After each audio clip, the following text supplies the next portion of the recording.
Hi everybody, welcome to Dial the Gate. I'm David Reed and welcome to my dining room. It was the only place big enough to handle this.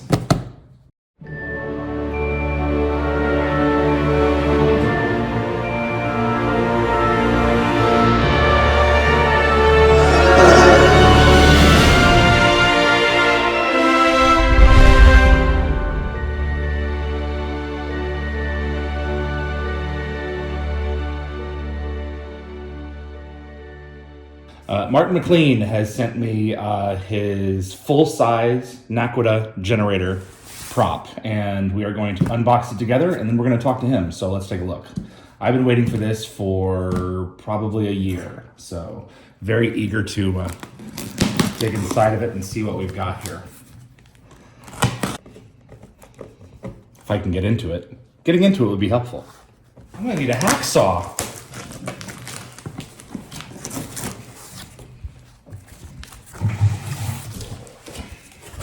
Oh, we've got a Russian nesting doll, ladies and gentlemen.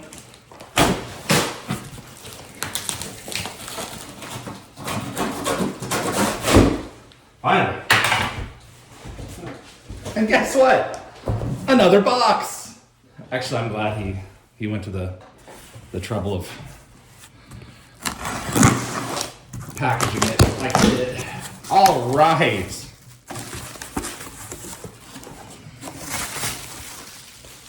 Whoa!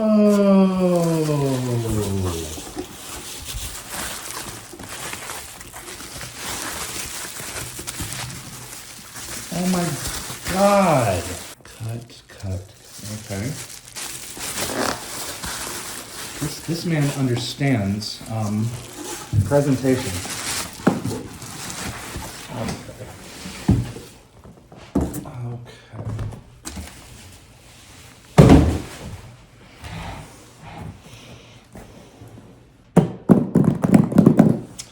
And he left little instructions for me everywhere, so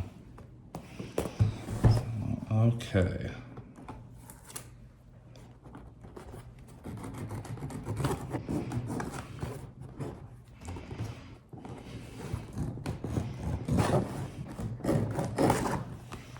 Oh, so just cut on the sides, don't cut the back. The back is evidently important. All right.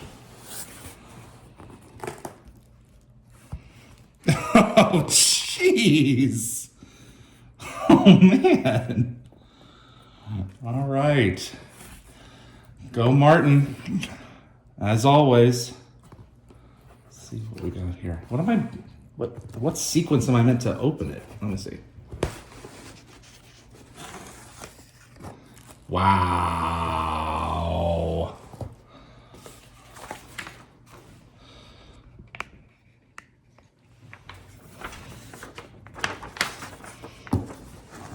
Okay.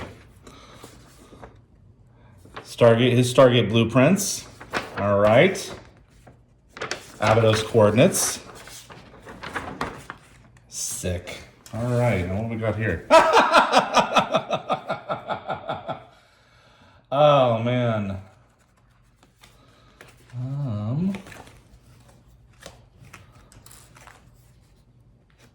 That's required. Getting started guide.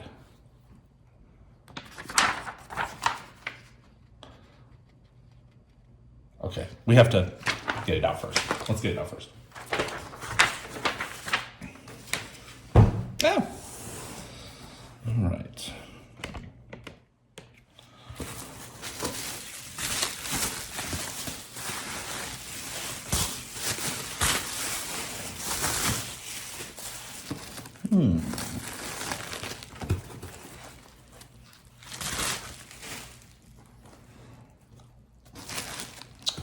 Okay. All right.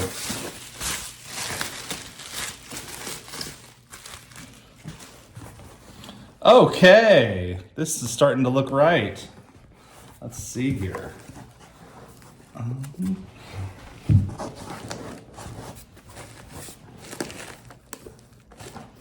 Don't want to hurt it. Where do I grab from, Martin? Can I grab? No, I don't want to do that.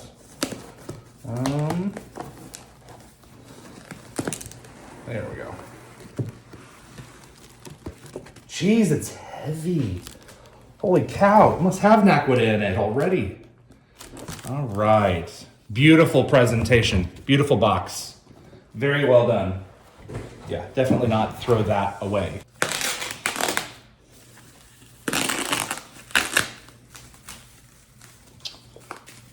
The fan community, it just does amazing work. There's so many brilliant people out there. Martin McClean, Remington Phillips, SG1 props. My gosh, I didn't realize it was. We never had one of these at. We never had one of these at PropWorks. So we had the little one that Martin made before, but it was attached to the X699, the BFG. Wow. All right, let's get this thing out of here. Oh, how beautiful. My gosh, look at that. Oh, let's see here if it does its signature.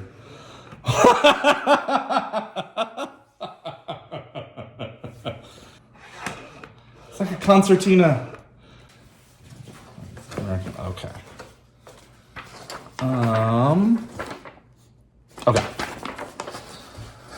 All right, extend the power globes for operation. Extend the Naquadah generator power globes. Carefully slide each globe outward, taking care not to push too hard. Switch on main power. On the bottom of the Naquadah generator base, toggle the base switch to the on position. You will see the lights blink.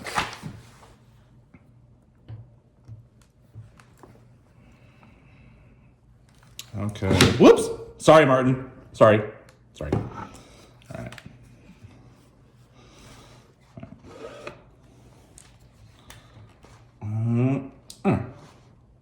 Okay, so they blinked. So that's apparently normal. It's like, oh no, I already broke it. You will see the lights blink. Activate the handle for arming. Lift the control cone plunger. The control cone green lights will light up. Rotate the handle for the start sequence. Turn the control cone plunger handle counterclockwise, approximately 45 degrees. The control cone red lights will light. Counterclockwise. Okay. To activate the device, lower the handle slowly. The device will now activate and you will see rotating blue lights in the control cone, red activation lights in the control cone, and each reactor arm illuminated, and you're done. Reverse these steps to power off.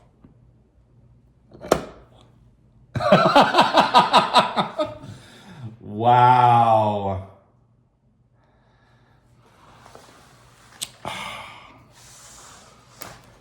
What a job well done.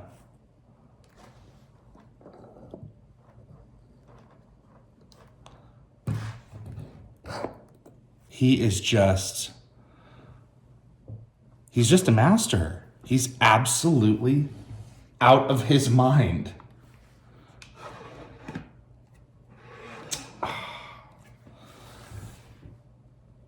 Okay.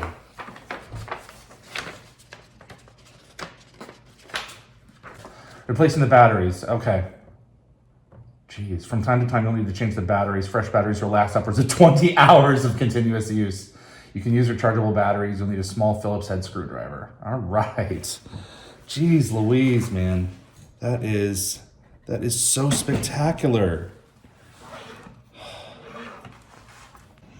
And his signature look is putting the SGC logo on the bottom here.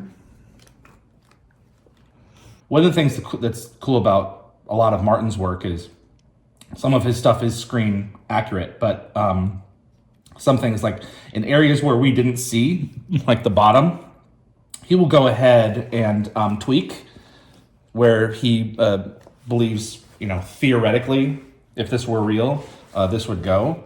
This is just so legitimate. I'm really tickled. And then close for storage. Okay, so you want one, right? Let's talk with Martin and see how you can get one. Let's jump right in. Oh my God, dude, you have freaking outdone yourself. Holy cow. Oh, it arrived good in one piece. It sure did. And I just don't, it's just mind blowing. What did you say the number of hours was that you put into this? You told Oh, yeah, hundreds. There were a couple of 100 hours to print it and then to post-production, so get all the right aluminum finish and then all the electronics and stuff. So it's a couple of 100 hours. It's quite a lot. So quite a lot. It absolutely is. And it's all on, time when you should be resting from work. But I guess you are like recreating and resting in your own way. It's just... I took it out and I was like, we're going to do a segment on it. And then the more I started playing with it, it's like, no, we're doing a full episode and I'll just surprise drop it for everyone. I mean, these little gaskets that are in it, and it's just ridiculous. Did you ever have access to the original prop? No, I've never seen it actually. Wow. I suspect that mine's is fairly close, but that's only because I've studied the photos as much as possible, but I don't actually have access to blueprints or the original. Man. So, which is unfortunate. I would love to have seen those. But I mean, it's the dimensions of it are, I mean, they've got to be right. This looks right. Well, it took a lot of iterations. Actually, you'd be surprised how many variations we went through, and even the original, the little small one that we made a while back. Even that didn't really give us enough information when we made it sort of more towards studio scale. But at least it helped. At least I had a reference point to go to, Yeah. But it took many iterations to get it right. And of course, when you see all those photos that are posted on the internet, they're all screen based with studio lighting and things like that. Correct. So, trying to make sure that you understand what those dimensions are and trying to make sure that it's at least represents what the studio lighting portrayed. Because often the props, when you see them in reality, and I haven't seen that many of them, but when you see them, and when you did the auction, for example, a lot of them look very different when they're not studio lit. Yeah, so, it's a lighting thing. Yeah. Pure and simple. Yeah. That's just absolutely crazy. So take us through your process of creating this. I mean, I'm assuming you use some kind of 3D program to generate some of the components here. I mean, this doesn't look 3D printed. I mean, you had to have brushed it and, Oh yeah. My camera does not do it justice. So I'm just putting that out there right now. So, so I started with the small original versions. Yes. And got a bit of an idea for what was possible because everything in that is so round. Everything has a curved surface in it. There are very straight pieces in there at all, with the exception of a couple on the control kind and the base. There's very little that's straight. And historically, when you design something like that, that's the worst shape that you have to deal with. But so I started off going through, once I did the research on how it looked and trying to find out how it worked on screen, making sure that I had that right and that the lights were going the right way and all of that sort of thing. And then I designed it in Fusion 360, which is a CAD application, which a lot of makers and creatives are using, which is an awesome tool. And then from there, I 3D printed it. But in order to try save myself time, I decided what I would do is print it in high resolution so that I didn't have as much post-production work to do in it. Oh, okay. So that would that would take longer to print, right? Much longer. So about 260 hours, I think, to sort of print it in that resolution. And you would think, well, great. You'd say, yourself some time. Post is no longer as big an issue. But it didn't turn out that way because anything that's metallic or aluminium or aluminum looking is difficult to render, right? Mm-hmm. And you can see any imperfection. So there's a lot of post-production finishing and what have you in there just to try and get it as close as possible to it. And then you have to come up with the right sort of paint and the right gloss, stuff like that, to give it just that sort of metallic sheen without sort of turning it into chrome. And so I went through quite a few iterations actually on the paint, trying to work out exactly how dull surfaces with slight sheens work, and make sure it really looked good in the light. But that's how it happened. And then of course The biggest problem with it was working out how to get the control code mechanism working with the electronics and to make sure that it was faithful to what we've seen in the television program. What was your process for that? Mostly trial and error. I had an original design in my head, and that was we were going to use what they call magnetic switches in there to make it much easier. I haven't seen how the real mechanism works, so I'm not sure how they did it, but I suspect they had like a cutout cylinder that they could rotate through, and that's essentially what mine's is like as well, but it uses a number of magnetic switches to activate different circuits. And I don't know if the original did that or not. But the problem with working with magnets that no one ever tells you about in magnetic switches is you get these errant signals sometimes. And so the device will pick up odd signals. So there was a lot of software to go into it to make sure that we didn't detect the wrong signal and turn on the wrong lights. And for a while, there were a few days there of hitting the head against the wall because it would work 9 times out of 10 and then suddenly it wouldn't. And then all of a sudden I worked out there was some coding. It's like Shaq said, magnets. Yes. I have access to an extremely clever wife who's also in software and could help. I was wondering because this model, the physical stuff is only like a portion of don't get me wrong, it's a huge freaking portion. But I mean, then you have programming the software that has to go into this thing. It's not at Stargate. They had whole teams that could do one or the other, and you kind of have to be this island unto yourself to bring it into it. It's crazy. Yeah, you have to sort of doing something like this is an act of madness, right? Because you ultimately need to be part mechanical, part electrical engineer. You need to have software skills. You need to have sort of electronic skills to build it and stuff like that and design it. I designed all the circuitry myself and stuff like that. So there was all that to learn as well. But there are funny things that happen on it though. Like the globes that go in and out on the side seem like a trivial thing to do. And it turned out they were not a trivial thing to do because there was a huge amount of issues with getting guide rails and things like that to flow properly and to have. Yeah, they're smooth. They're clearly on a track. So, yeah. I mean, it's just, there's, when you see it on screen, you see how it operates, and you not only need to duplicate the look, but you need to duplicate the movement. Yes. And that's just. Yeah. And it's trying to get that smooth. That cost me a bit of time trying to get that bit right because I had to design that into the control spheres at either side as well. I couldn't just sort of add it in later. And then I wanted to make sure that the fans that came behind me that wanted one could build their own. So I had to write the assembly manual and all of the bits and pieces that went with it. And I think I put them, I'm pretty sure I included them with you as well. So I had the power on instructions. And there's also another. Oh my gosh, there's whole other pages to this. Oh yeah. Oh man. You are a mad scientist. There's no other way to put, and look, it's in color. It's in color. And so I included it because I thought if you and I ever need to do remote surgery in any way on it, at least I'll be able to guide you through with the manual. Right. Open main bus B with your micro screwdriver.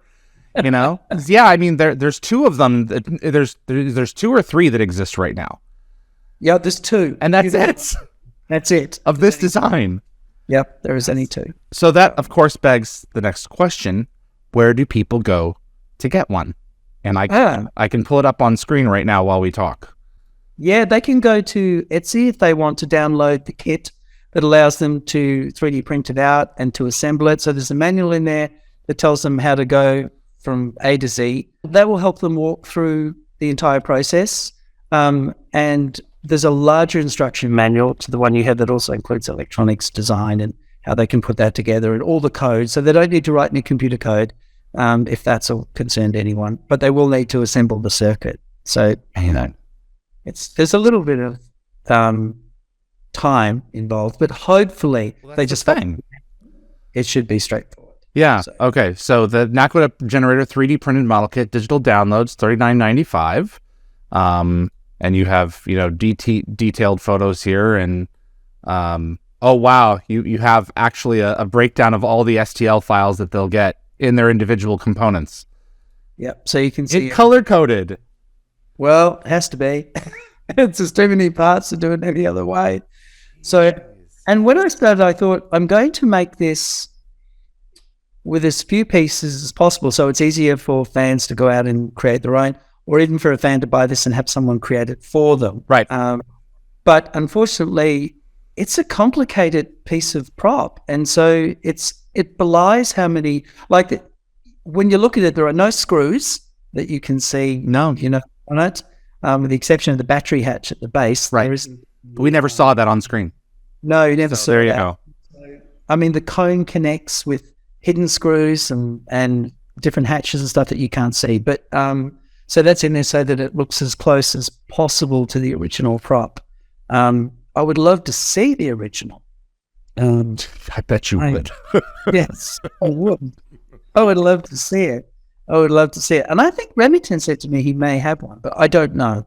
I should reach out to him. And see. Absolutely. I would love to see you guys collaborate on something. I think the two of you together might actually bring the world to a grinding halt. Well, he did amazing work. He does amazing work. So you guys are just brilliant. Did mine come with a base? yes, it's in the box. I missed it. After this, I'm going to go down and show it. Yep, it's definitely in the box. Okay, I'll go. We're not done.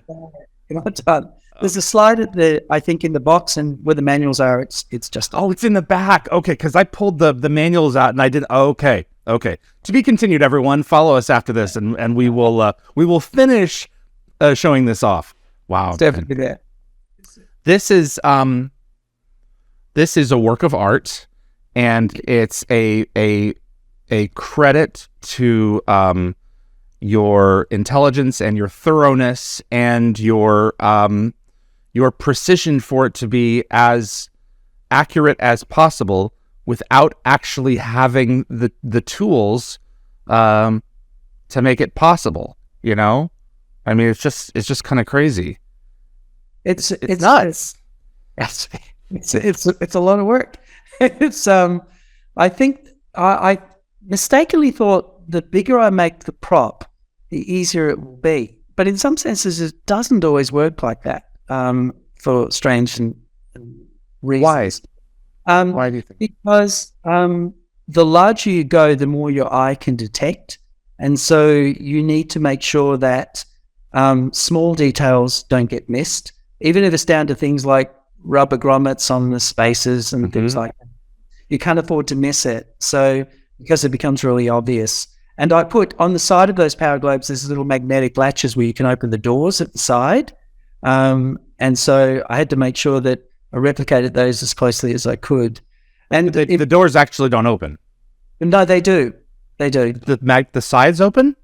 Yeah, on the end of the power globe, there's like a little nodule for your fingernail, and you can just open the door, but they're magnetically locked. So you can just, if you give it a little bit of force, I'm sure you can. I didn't want to break it. So on the ends here.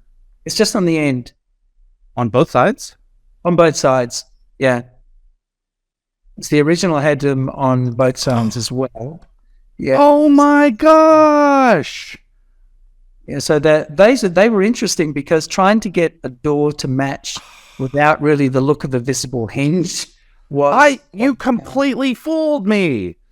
Because I was like, no, that he didn't do that, and then it's like, oh my God, he did! And caution! Dude, you are a mad scientist. I'm sorry, but I'm blown away. That is so crazy. Yeah, it was. Please. Yeah, I think that was.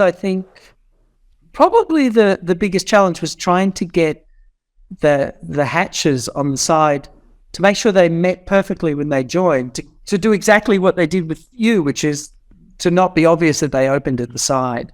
And I think you have the better version. The one I built for myself, the prototype, has a couple of problems around that. So I fixed them all when I did yours, and then updated the kit too, so that folks could enjoy the better pieces. But absolutely. Well, you know what people are going to be saying.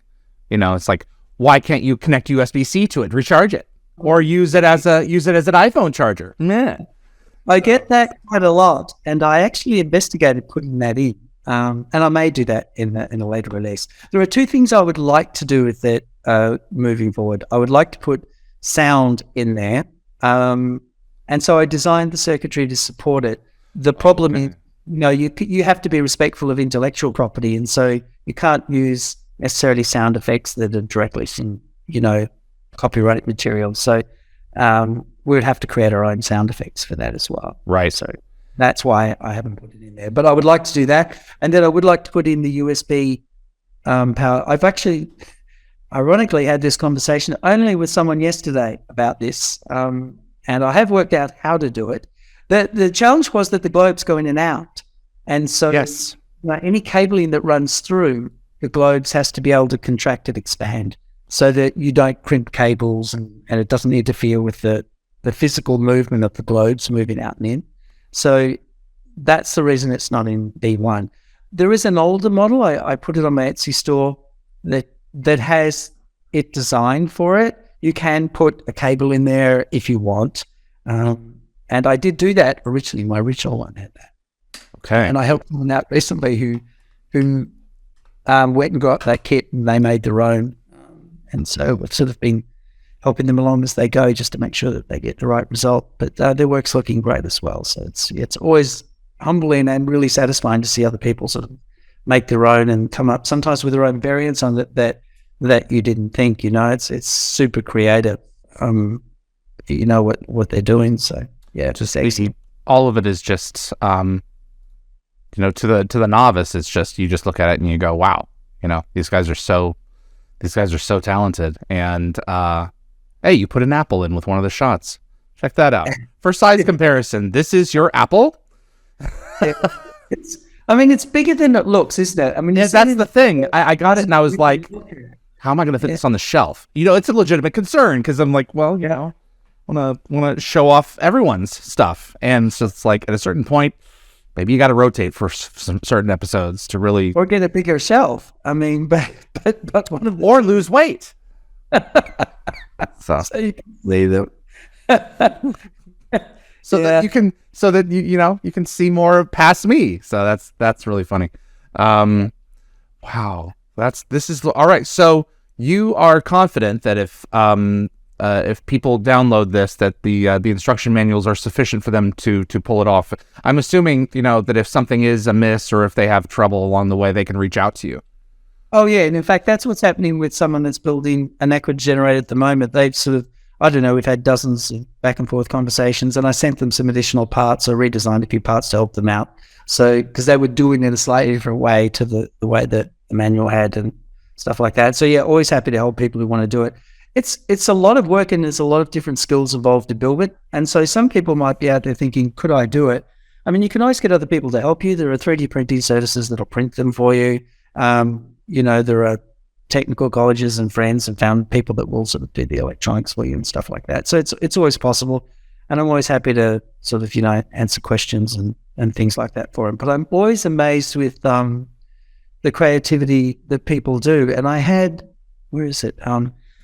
This was given to me at Christmas time from a friend of mine in the UK. It is a sort of steampunk themed light. Yeah, that he made, and his name is Dave Chadwick, and he made this for me, and it's fantastic. It's got electronics in there, and really, oh yeah, it's incredible. You can't see them in there, sorry, but emitter. Yeah, there's a whole bunch of things. You can put the blade on the end.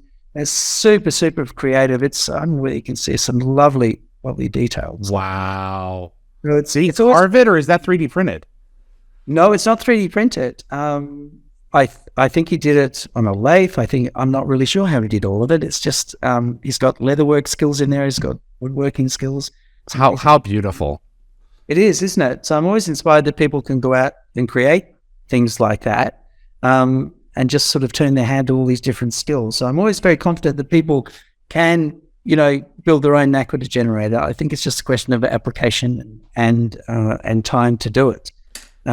We've got a problem. This end wants to keep on popping off. So,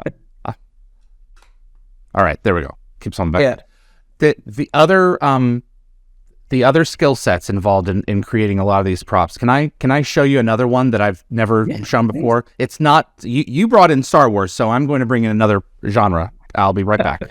Or not genre, but property. No problem. Let's see just how nerdy you are. Do you know what this is right off the bat? Yes, it's the Grail diary from Indiana Jones. I have been wanting one since the movie, and people have had it. They've been making them as props for years. Only in the last couple of years did the original get scanned into a computer, and all the pages individually numbered. So this one is screen accurate as best as can be determined, and it has fold out maps and inserts, and it's just one of my all-time favorite pieces, and I got it on Etsy for like $250, which I frankly thought was a steal because it has all, like, here, this is the piece that Indy was reading. It's just Wow. It's one of my favorite things, and it's it's beautifully done. The pages are aged, and there are no words. There are no words for the love and care and the construction that go into making reproductions like this. And I can tell you, no matter what they would have charged for that, it wouldn't even come close to what the time they've put into. That's correct. And the fact that they can reproduce them at even the pattern and the stamps. Professor Henry Jones, and you got Venice, Italy. I mean, it's just can't throw that away. I love that. In the business, we call that owning the last mile. So that means that, by the time it gets into your hands, the experience is a great one when you open it. And that's amazing. I love that work. I love the passion that created that too. Yeah, it's a presentation. We talked about that. Is that a Jobs quote, owning the last mile? Is that what that comes from? I didn't know. It really started with opening the Apple. That's the string that came around the package. The Apple products, I think, really began that. It may indeed have originated there. I hear it used a lot, but I think it's understanding the customer experience when they open it is key. It's the reason, even with the generator, I couldn't just send it in bubble wrap. I just didn't want to see it.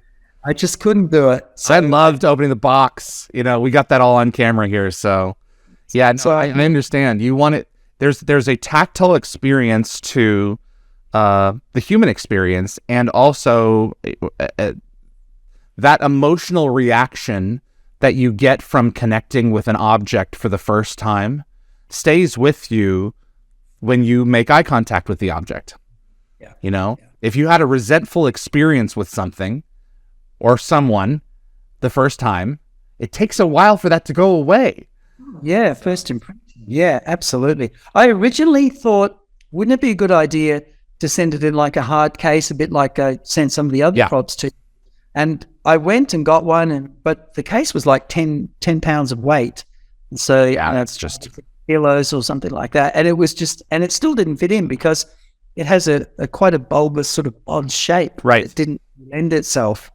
And so I thought I'm just gonna make my own case in the end. That seemed to be I was concerned that it would get there safely, and I'm very pleased with that. Oh, not a problem with it. Absolutely. No super glue required on this one. And your oh yes, I put those in there. Very excited to see this as well, because this is the one that you can get on Gate World. Is that right? Yes. Okay. Yeah. Lots and lots of people really like that. Lots of people. I had a wonderful email from a lady recently. I'll put a link, folks. Her husband, it's for Christmas, and it was just lovely. So yeah, because you can scale it up. You can put it like on a poster on the wall. Yeah, when you download it, it comes in about 15 different sizes. Everything from an iPad size down up to like an A0, A1. So you can just sort of down to your local printing store, and they can print it out. And it's all vector illustrated, so it'll print nice and clear, and have those resolutions and stuff. So you won't have any problem. Craziness, absolutely. The care that you put into it, the different skill sets that combine everything from electronics to the 3D printing to the graphics. I'm sure there's some Photoshop involved in this as well. Oh yeah, and it just all comes together into one piece from one man. How did you get like the grooves, on this? Is there a way to adjust the depth of the certain portions of it to make it look like it's been laser cut? Yes, there is. It's not straightforward. That took quite a lot of time. Because also when you do post-production on that object and you try to sand it and paint it and stuff, you can't have it so that the grooves fill up with, look different to the rest of the model. And so you have to make sure that the right depth, or they can't be too deep, because then they'll go inside the globe and that'll affect the mechanism that slides in and out. So there's a whole bunch of different considerations, but it worked pretty well in the end. And it sort of gave quite a good effect. But it's an interesting passion. Ultimately, I'm hoping someone at Amazon MGM Plus will go, geez, we should make this for fans. And then hopefully they will go out and be inspired to go and do that. And I personally will be first in line to buy one of those if they do that. So that would be very nice. If you build it, they will come, and if they don't, well, someone else will. Yeah. That's the props hobby community is a strong beating heart in all the different shows. I forget is it RPF or something? The RPF, that's it. Yeah. The Replica Prop Forum. But there are communities if you want to get involved and start making stuff and showing off. It's an art form. It's a great hobby. People just go to such incredible lengths for accuracy and you see the cosplay that people do for anime and a whole bunch of things. It's really impressive work. There are people out there making magic out of bits of foam that you would walk by in the store. It's and yet when they're finished with it, it looks like armor or a suit or something, and it's really quite incredible. The problem with some of these props is that when this show was done, they probably had the luxury of having 2 or 3 different props that did different things, but it all looked to you on screen as if it was just one prop. Correct. Fast forward to when I come along, I have to try find a way of making all of these hero features fit into one prop. And there's this is a good example. This is the GDO. I don't really do that properly, but yes. The interesting thing about this, of course, the original GDO never had any working display. It had like a backlit, I think, piece of plastic, like overhead transparency or something. Just a little blue light. Yeah, it was just a little blue light. Whereas this one sort of is chargeable by USB-C, and it has. I'll see if I can hold this up to the camera. I'm not sure if this will show. I apologize if it's a bit. God! So this one actually has a working keypad and a working display system on it to actually do different things. And so, for example, it has all the original, or what looked to be all the original graphics, but it also has like a sort of an updated version. You can see that. Look at that green marching. Oh, God. Yes. So it has all of that in to do that. That was an interesting problem, right? Because just trying to, and there are other things it can do, like it can do sort of more original things that were. Sorry if that's not showing up a lot. It is. So it has sort of the coming in hot codes and all of that sort of stuff. So, So that was interesting because there was no display, right? Trying to find a display that was the right size was difficult. The CAD work on this was straightforward for me. I didn't spend much time doing that, but there was a lot of finishing and polishing so that it sort of looks more metallic and Right. stuff like that. Wasn't look pretty painted more. But and then fitting it all inside there, because now it has USB-C charging, so you don't have to change any batteries, and it has some controller boards, and it has obviously a screen. It's an OLED screen in there. So trying to make sure that essentially that all fitted into one little size piece that was the original on the show. Fortunately for me, I don't quite know why, when they designed the original prop, they made it fairly large. So I was celebrating. It was, it was a new thing then, and it's not the most like easy thing to wear. It takes up your whole arm and everything else. But you have, I think, two benefits that they didn't. You have the benefit of time, because no one's pushing you to get it done, and the benefit of modern technology and access to it, which has become for the GDO, that's a 25-year-old piece, substantially smaller electronics. So yeah, exactly. I mean, there was and I'm always trying to find out, is there new ways to learn new things? Because when I did your case, what I originally wanted to do was laser cut the foam so that it had a custom professional insert for it. So, but I didn't know how to laser cut, so I went and did a course and learned how to laser cut it. So, so I'm working on that for the future. That's something I want to bring into more props. But that just adds more time and complexity into things, because there are certain things you can cut with a laser cutter, certain things you can't. There is an element of being careful because it's a laser, and a whole bunch of different sort of skill sets involved in that too. But one skill builds on another. And, to do the laser cutting, you can use your Adobe Illustrator skills to do your designs and stuff. So the more, I would say to people who sort of want to get involved and do this, the more you learn, it's never wasted. What you learn then sort of leads on to the next thing, which is really nice. And I find no matter what it is, there's always something you can draw on, and you'll make so many mistakes, you'll learn lots of things. Well, that's in science, failure is a step in a different direction, and this is, you are in many respects a scientist going through this, and it's trial and error. I have so many pieces in my collection. What I would love to do is have you and Remington out here I've been waiting to finish building out the house. I went room by room. I was very modular because this was a bigger house than I need, because my folks visit me a lot from the north, and it's full of Stargate props. And I'm ready now to show the community the collection. I wanted to make sure that the house was finished first. And Remington and Nicole come down, and I would love to do like a whole series on all of our different replica props and the real props that I have. Would you be interested in coming out to Nashville for a couple of days and doing that? Absolutely. I don't think I've ever been to Nashville, so that'd be awesome. There we go. I'll take you down to Broadway. Yeah, that sounds You'll see a sea of people. It's almost as bad as Times Square used to be. So, yeah, I mean, people are finally coming out, I guess, post-COVID, right? Yeah, exactly. Well, let's talk about that, because there's a lot to show, and I think that it would be a positive experience for us to exchange thoughts and ideas about perhaps future projects, because there's a few things here. So, yeah, and I looked at amazing collection there. Well, I want to talk about with someone who knows what the parts are made of and who can surmise on the fly. I would bet that, looking how they did this, I would bet that this is how it was done. Someone with experience in materials. So let's talk about that further.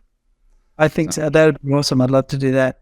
I think it would be really interesting to see how they would approach the prop making in a new Stargate television series, right? To understand how they would approach it. And that's, the opportunity I had when I did the GDO was to think, well, how might they do those graphics if they did them today, and try to update them, but keep them looking as close as I could to what they had. And it'd be really, I mean, some of the television shows we see today, the effects are just stunning. And you think, imagine the worlds that could be visualized and what have you. So I guess when MGM eventually get around to the decision. Right. And Amazon and everything else. So that's a whole other thing that, that's for a different episode. Yeah, I think that's driving forward, Jennifer. But yeah, definitely. This is really special, and I'm going to go ahead and wrap this recording up and head downstairs and see the base and see this all put together. It's definitely there. Thank you, and thank you for stopping by. All right, let's see the part that we missed here.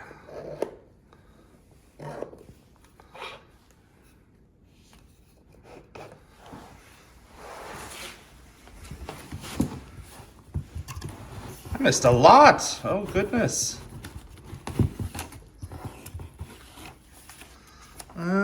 Okay. Looky there. Wow, look at that.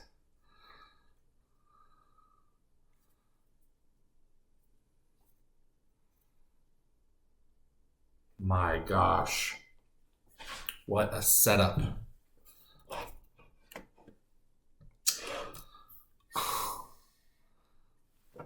Talk about owning the last mile.